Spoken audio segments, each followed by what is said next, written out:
भगवान शिवजी के 12 ज्योतिर्लिंग हमारी पवित्र भारत भूमि पर हैं।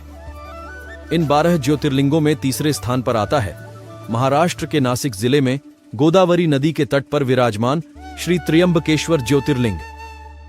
यह ज्योतिर्लिंग ब्रह्मगिरी पर्वत के निकट स्थित है और ब्रह्मगिरी पर्वत से ही गोदावरी नदी का उद्गम होता है। जो देवता का नाम जप करता है वह देवता का भक्त हो जाता है। देवता अपनी भक्तों की सदा रक्षा करते हैं।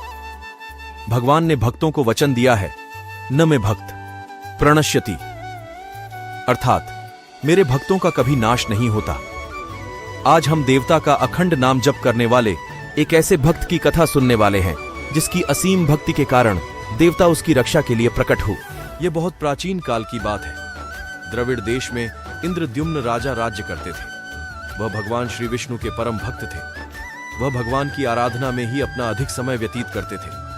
उनके राज्य में सर्वत्र सुख शांति थी, प्रजा संतुष्ट थी। इंद्रद्युम्न का ऐसा भाव था कि भगवान श्री विष्णु ही उनके राज्य की व्यवस्था करते हैं। राजा भोज के दरबार में कालिदास नामक एक महान और विद्वान कवि थे। उन्हें अपनी कला और ज्ञान का बहुत घमंड हो गया था। एक बार कवि कालिदास भी यात्रा पर निकले।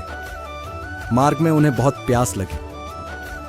वह अपनी प्यास बुझाने के लिए मार्ग में किसी घर अथवा झोपड़ी को ढूंढ रहे थे जहां से पानी मांगकर वह अपनी प्यास बुझा सकें।